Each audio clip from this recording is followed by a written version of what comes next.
receivable financing and discounting. In factoring transactions, the entity sells its receivables to another entity. So, kapag nagbenta ka ng receivables to another entity, that is what we call factor. Okay? Now, kung dati, ginagawa lang natin tong collateral as to pledging and assignment, dito, binibenta na natin yung account receivable. Yung factor na ito is usually a bank, lending company, or other financial institution. Okay? Now, for these institutions, they will be the one to collect the receivables directly from the customers. So, kung may binenta sila, yung bank na mismo, or other financial institution, yung magko-collect ng payment. Now, there are two types of factoring transactions. It's either as to frequency or as to entity's liability. Okay? We have as to frequency, and also we have as to entity's liability.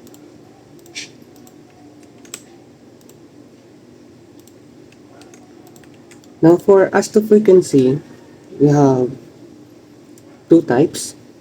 Can either be casual factoring or regular factoring.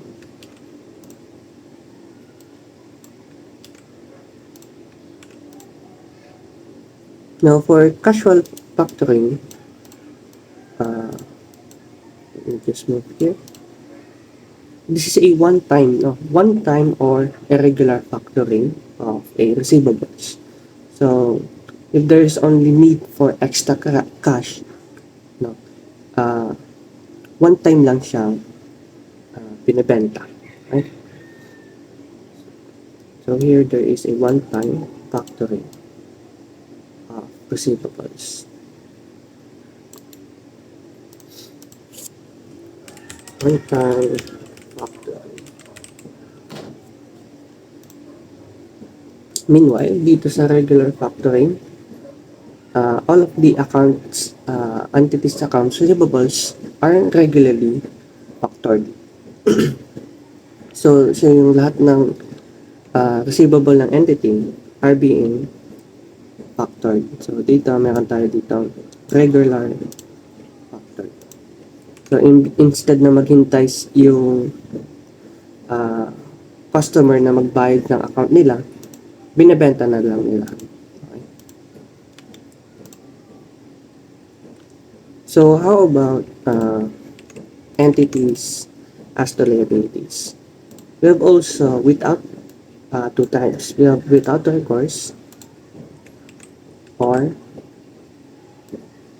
we have, wait, let me just move here. And also we have with recourse. Okay.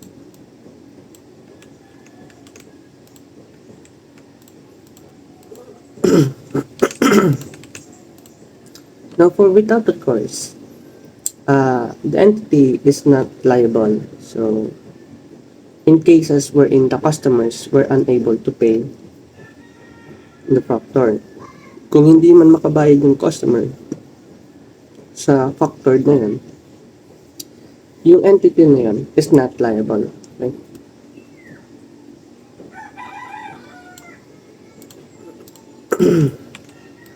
Meanwhile, sa with recourse, the entity is still liable. So dito, hindi liable. This one, make it. And sa with recourse, the entity is still liable. Dito is still liable. Okay? Now, this happened if the customers were unable to pay the factor. Right? Guys.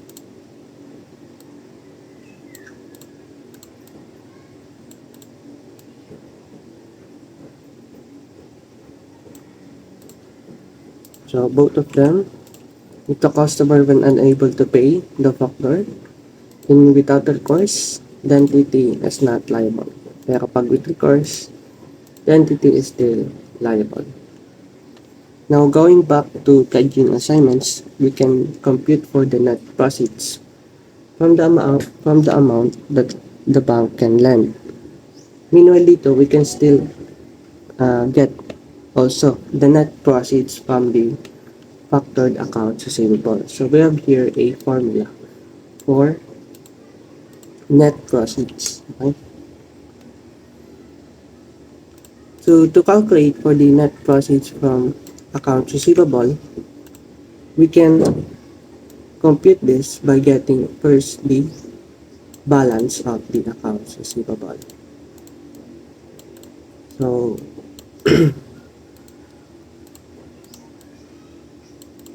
first we need to get the balance of the accounts receivable.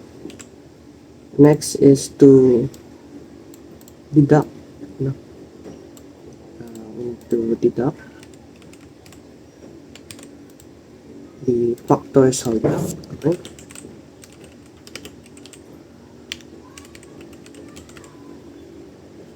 Then next is to deduct the factoring charge or commissions, and also deduct the financing charge. After deducting all of these, we can now get the net proceeds.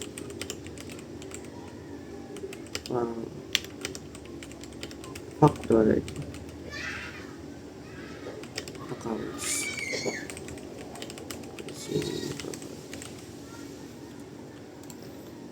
Okay. So first, we need to find the balance for a factored account receivable. Next, we list all of these factors holdback, factoring, charge or commission, financing charge, and to get the net profit from the account receivable. Now, this amount is completed here. Here the amount. So, ano ba yung ibig sabihin ng factors holdback? So, this is usually computed by multiplying a certain percentage. No? So, percentage. Ito times lang natin to sa balance of the factored accounts receivable. So, multiply natin sa balance of the factored receivables. Okay. Now, this factors holdback, this only represents the portion of the factored of the accounts receivable which held by the factors. So, ito yung portion that is not immediately given to the entity. Hindi agad to binibigay sa entity kasi yung purpose ng withholding is to account for possible sales discount, returns, allowances, and uncollectible arising from the factored receivables. Take note, this factors holdback is considered a receivable since after collecting all the factor receivable, the factor shall pay this amount to the entity less the sales discount, returns, allowances, and uncollectible account, if any, not related to the factored accounts. So we can understand this by having a problem. Now, how do we, what account for factoring transaction? So ano ba yung accounting natin for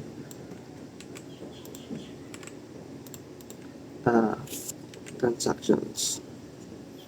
Now, for accounting for transactions, in general,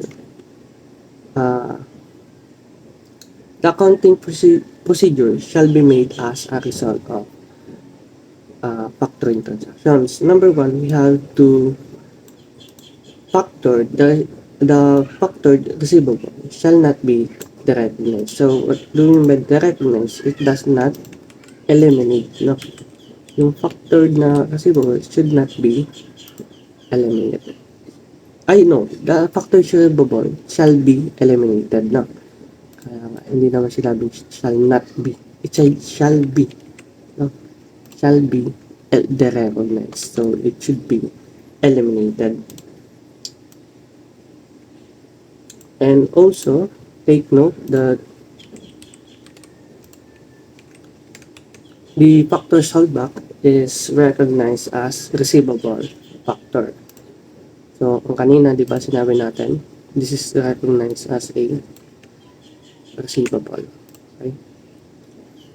Next, yung factoring charge or commissions and financing charge are all recognized as expenses. So, these are expenses. So, the total of these amounts can also be considered as total loss on the factoring. Okay, take note of that. Yung factoring charge natin, commissions, and financing charge are all recognized as a expenses. Try natin ito, expenses. Caps lock natin itong bold natin, expenses, and they are considered as a loss. And for last but not least, for factoring with recourse, no, pag sinabi natin with recourse again, the entity is still liable. A recourse liability, no, and a corresponding loss shall be recognized to the procedures from the above. Okay? So, dito may mag-recognize na tayo ng recourse liability and a corresponding loss. Kasi nga, yung entity is still liable. So, dito, lagay tayo ng recourse liability.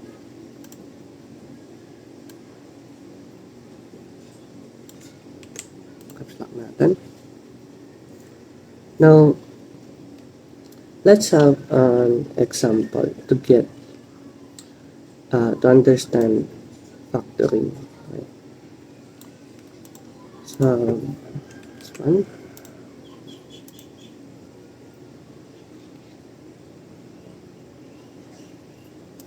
Makitang haba.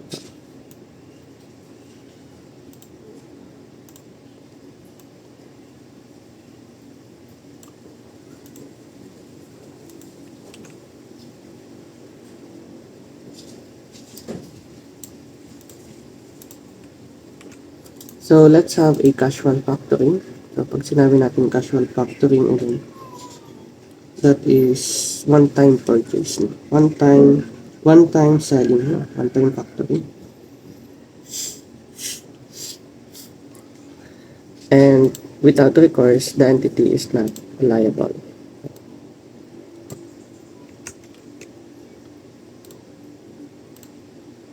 So, basahin natin yung problem. As of January 15, 2023, an entity had a very small amount of cash, but it needs to pay a large short-term obligation maturing on January 20, 2023. So, dito, nagkakaroon tayo ng emergency that the cash should be needed. So, that is a casual factoring. Due to this financial constraint, as of the same date, the entity sold 500,000 of its accounts receivables, no, of its accounts receivable for 420,000. So, 420,000 yung worth ng pagbenta. With all the risks and rewards assumed by the factors, so sino yung nag-assume? Yung bank, no? Kasi kung yung bank or institution nag-assume, that is without recourse. Pag with recourse, yung entity mismo yung mag-assume ng risk. So, yung nag-risk dito, yung bangko. So, related allowance for bad debts for the factor accounts amounted to 45,000 pesos. So, how do we record this? No. To record this, the entity record the factor in the team as follows. First is we need to debit cash. What amount? Kasi yun ang na-receive natin, 420,000 pesos. Then we need to debit also allowance for bad debt, as we are decreasing the amounts of cash allowance for bad debts. Meron tayo dito na recognize kanina, no worth. Ilan ba yan ang worth natin? That is 45,000. Okay, to able to understand this, may ginawa akong video sa allowance for bad debts, so balikan nyo yun na. And we have also loss on factoring. So yung loss on factoring natin, that is not given pa. Hindi pa natin ito makakalculate. So first is we need to recognize first the amount of receivable to be derecognized, that is worth 500,000. Bakit nag-recognize tayo ng loss on factoring? Kasi nga, mas mababa yung benta natin kaysa sa actual amount. Okay? So ito, ang gagawin mo lang dyan is to deduct 500,000 to 420 and 45,000 para mag-equal yung debit and credit natin. So, we need to equal 500,000 minus 420 minus 45. The amount should be, tanggalin lang natin yung mga P para malagay yung formula. So, that should be equal to 35,000. Okay? Pero in writing na, lagyan ng peso sign. Magkaroon tayo ng loss again kasi yung worth ng accounts receivable natin is 500,000 pero nabenta lang natin as 420,000. Okay. Now, how about regular factoring? Now, for regular factoring, without recourse, ibig sabihin, binibenta natin siya lahat ng accounts receivable, pero yung liable is yung factor or yung financial institution. So, hindi yung entity mismo. Okay, lagay tayo ng example dito.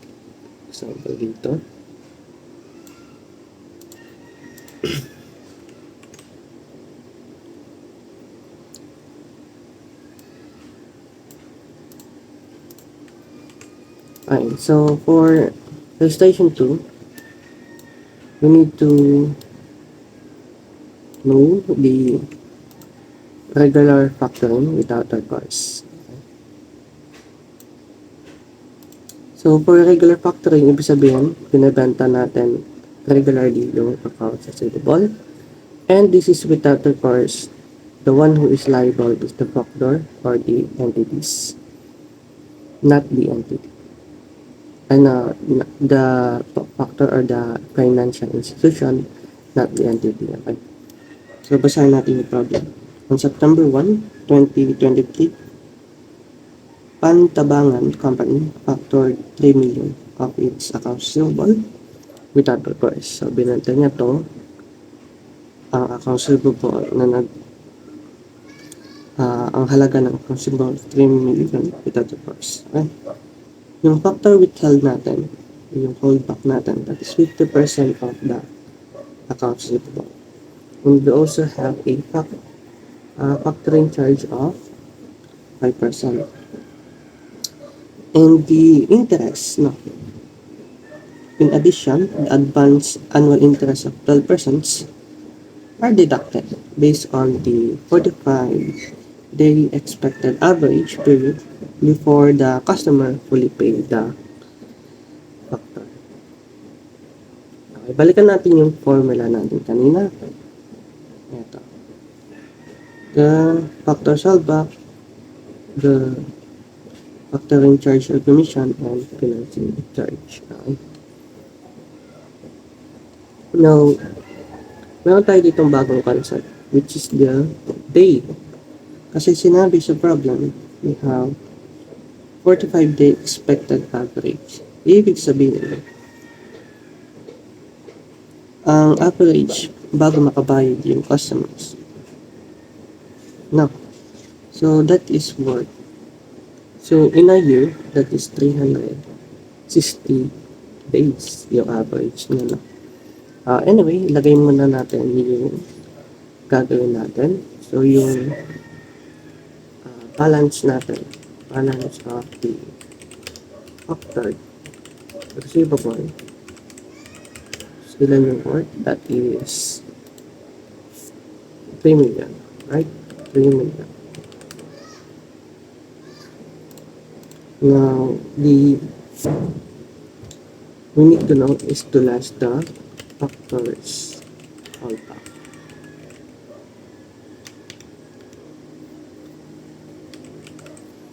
Now, to last for the factors all back, di ba, certain percentage, yung 3M, it times lang natin sa ilang percent yung holdback natin, which is 15%. Right? So, 3 million times 15%, that is equal to 450,000. Ilagay lang natin times 15%, that is 450,000. So, also to less the factors holdback.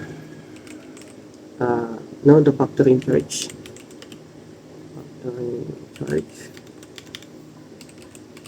So, yung factoring charge natin is 5%, right?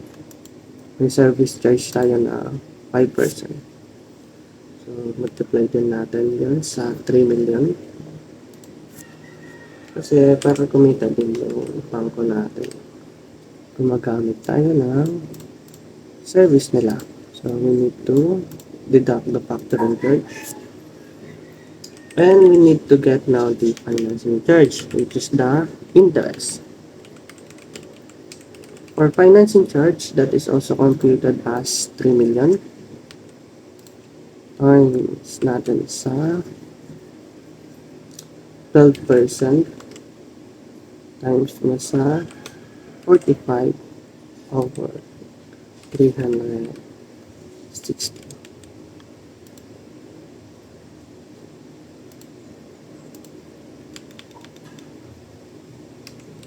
Okay. So, yung formula natin will be like this. 3 million upside. So, pag nilagay mo yun sa calculator, 3 million times mo sa 12% annual interest times the average expected for the customer to pay the factored account. So, that is 45 over 360. So, yung regular calendar year lang or ang gagamitin natin, 360 days. So, lalabas dyan, that will be 45,000. 45,000. 45,000. Now, to get the net profits from the factored accounts receivable,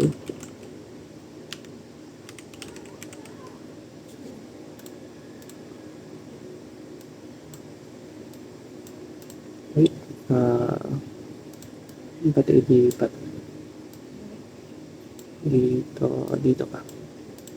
We just need to deduct the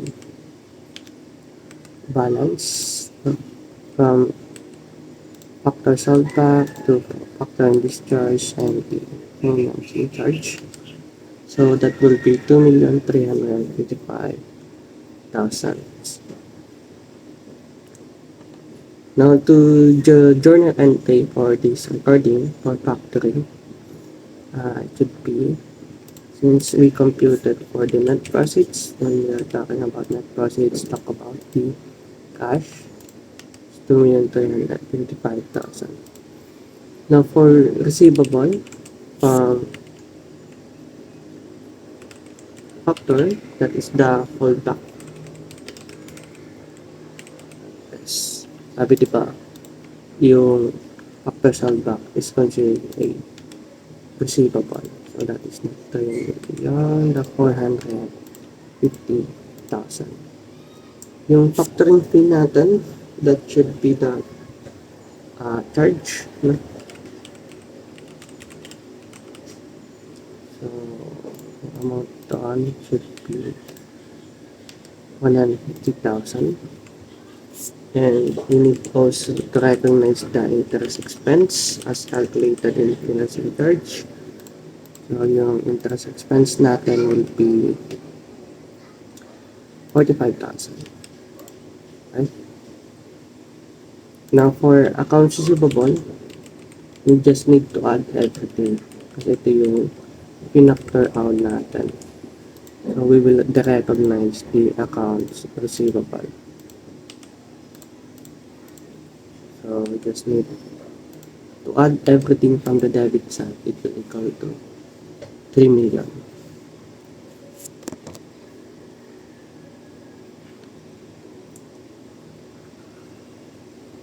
Now, if we want to know the loss of factoring, the loss on factoring is the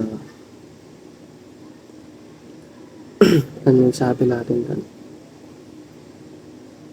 Yung factoring charge natin, yung commissions, and financing charge are recognized as a loss, no? In this, yung factor holdback is considered as a receivable. So therefore, yung factoring fee lang natin plus yung interest expense are considered as a loss. So yung total loss natin on factoring will be the amount of the factoring fee and also the interest expense. So pag inad natin tong dalawa, 45. Wait, lagyan natin dito. Equal na lang. Ayaw magsulit eh. Equal. Add natin itong 1,450,000 plus 45,000. So, yung total loss natin is 195,000. So, this is calculated from factoring fee, okay, plus interest expense na 45,000. So, that will be the total loss. Now, let's assume if on September 13, no, the factor reported that the 40,000 of the factor's accounts cannot be collected and was deemed uncollectible. So, meaning nagkaroon tayo dito ng nagkaroon tayo ng bad debts. So, let's assume on September 30, 2023, the factor reported 40,000 of the accounts receivable cannot be collected or uncollectible.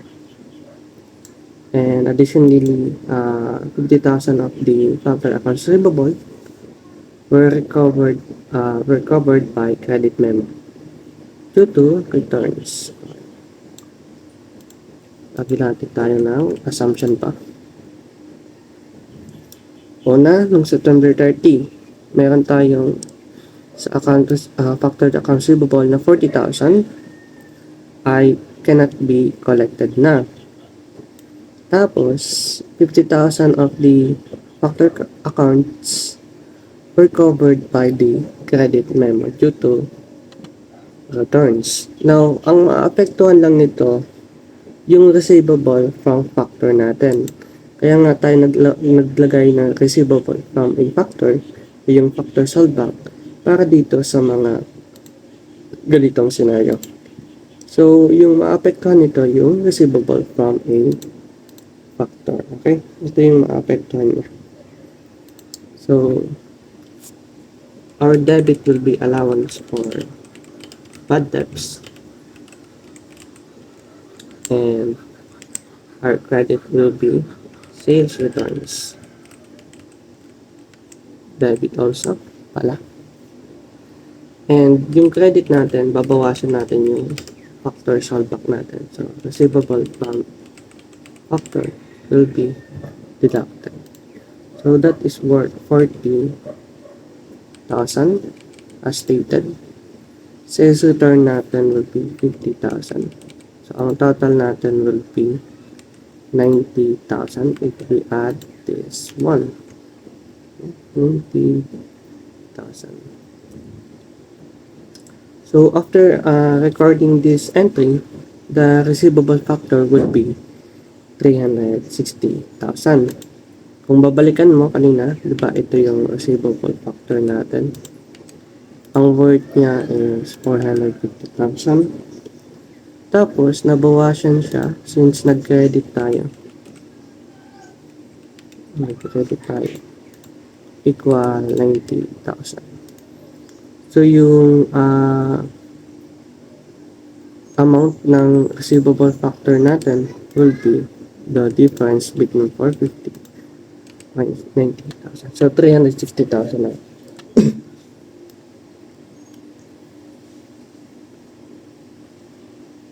Now, let's say yung factor holdback na, yung receivable, na settle na. Now, assuming on the same date, the factor settled the remaining balance of the factors holdback. So, yung entity, yung big bank, already settled the remaining balance for the factors holdback. Yung pag-record nito, the company will record the settlements for factor holdbacks as cash. Kasi settlement na, no? Nagbabayad na sila yung bangko sa atin. 360,000. And we now recognize the receivable from a factor. So that would be amount of 360,000. Okay. Now, what if naman regular factoring with recourse using same scenario from the previously we discussed. No. Pag with recourse, yung entity is liable if the customer cannot pay. So, therefore,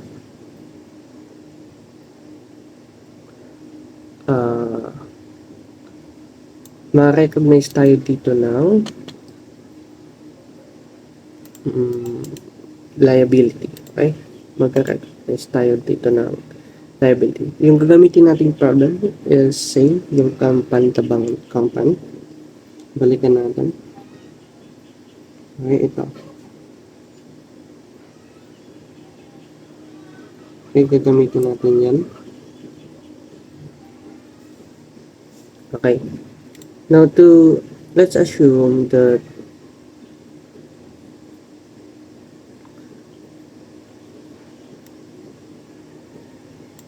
yung first liability natin had a fair value of 400. Mag-recognize tayo ito ng liability. Di ba sabi kanina sa definition natin, kapag with recourse, we will recognize the liability. Dito. From factoring with recourse, a recourse liability and a corresponding loss shall be recognized in addition to procedure A, B, C, and D. Okay. So, therefore, same amount lang ilalagay natin dito. We have cash. Okay? Then, ang amount natin will be 2,355,000 as computed for the net profit here. Diba? Ilalagay natin tong 2,355,000. Again, kinompute natin to kanina, yung net profit from. Now, for receivable from factoring, from a factor is the same. It's worth 450,000. Now, for factoring fee is also the same, which is equal to factor pa na, 150,000. That is given the 3 million times 15. The factoring fee, 150,000. Okay, this is 5%. 3 million times 5%.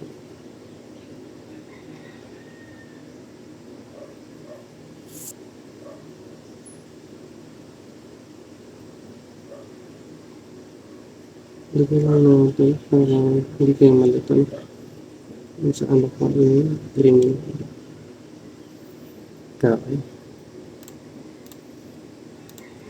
Then, we also recognize the interest expense as 45,000.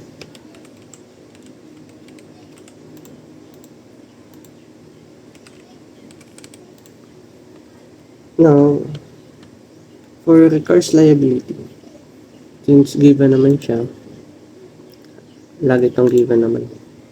Recourse liability, may fair value na 400,000. So, that is considered as a loss. Recourse liability.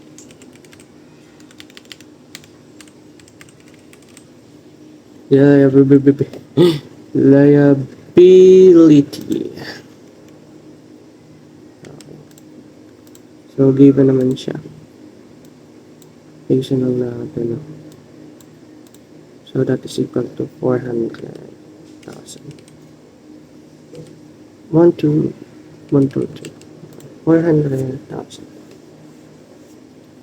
That is considered as a loss. And recognize natin yung accounts receivable.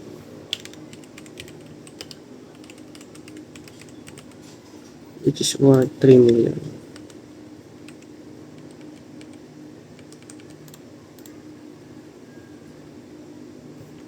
Recourse liability. That is also 400,000. Again, going back to our theory. From factoring, of course, a recourse liability and a corresponding loss shall be recognized. Okay. Now, proceed tayo sa computing the total loss. Now, the total loss, magkakaroon na tayo dito ng discrepancies or pagkakaiba from previously stated earlier. Kasi meron tayong recognize na another loss from a recourse liability since the entity is now liable if the customer cannot pay. So, yung total loss natin will be yung factoring fee natin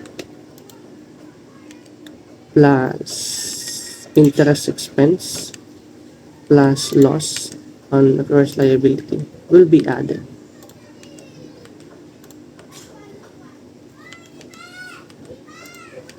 So, ang total loss natin will be add 150 plus 450 plus 400, that is 595,000.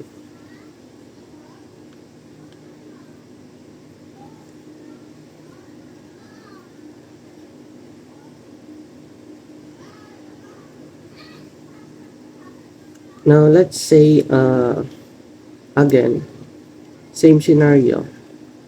Nagkaroon ulit tayo ng uncollectibility.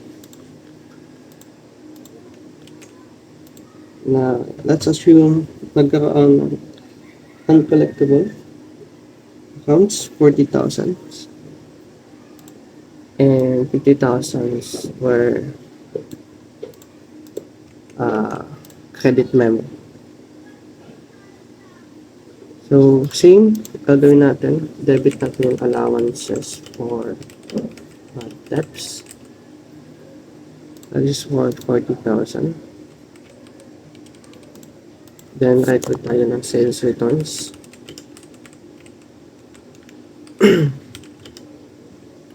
And allowances. So, that will be worth 50,000.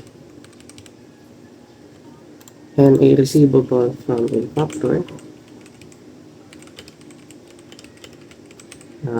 worth natin is 90,000 to equal both sides.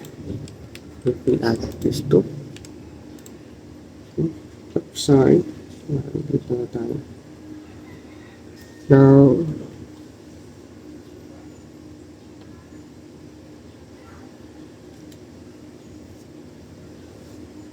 same lang yung mangyayari nung kanina, no? Yung ma-reduce yung amount natin from receivable as a holdback. Sorry. Lagyan natin yung page. Valuation 360. 450 minus lang natin sa maka-credit natin na 90,000. So, 360,000 lang. So, yung if settled na ng factor, sinettle to. So, assuming that the same date, the factor settled the remaining balance, factor sold back, re-record na natin to as a cash. Since na-record naman natin. So, yung cash natin, na-settle natin as 360,000. So, de-recognize natin yung receivable from a factor of worth 360,000. So, this is a receivable from a factor.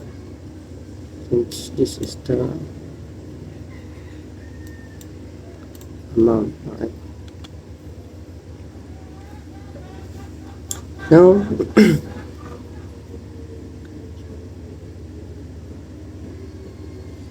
we need also to reverse. No, meron tayo dito reversal na mangyayari para ma-recognize natin yung net loss. So, we need to reverse the amount of recourse liability. Since we record a credit sides dito, yung credit natin yung kanina. Saan yun?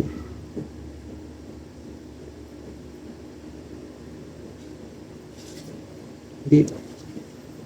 Yung credit natin to recourse liability.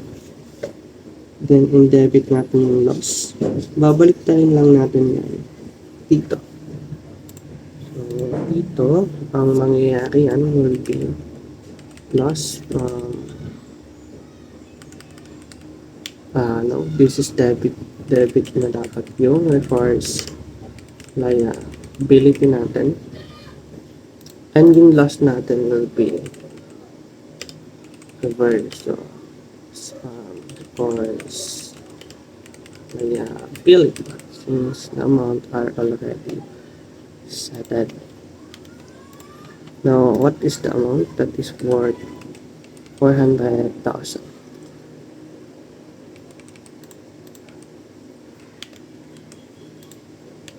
Now, since we reverse now, we can compute for the net loss. Yung total loss natin, that is 595,000. Now, since we reverse it, our net loss will be equal to the factoring fee and interest expense. Okay? So, yung 595,000 natin kanina ilas mo lang dito sa 400,000. Ilas natin dito. Ibaba natin.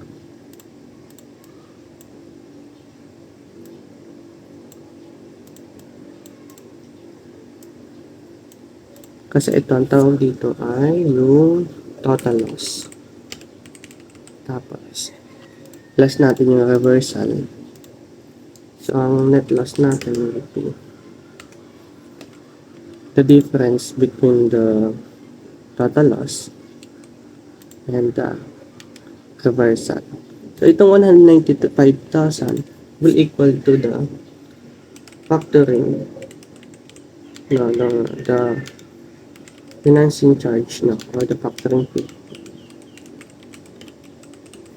Factoring fee or the financing charge and the interest expense.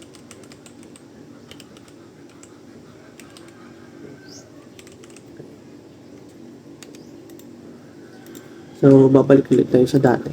Once na nagkaroon tayo ng settlement on the factors ng factor.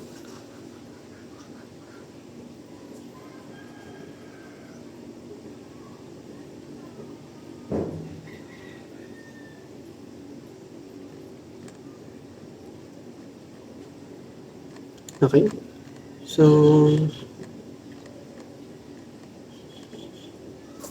we're discounting of loss and probability data. Discuss. So, kaya pa natin. Anyway, that's all for today. And thank you for listening.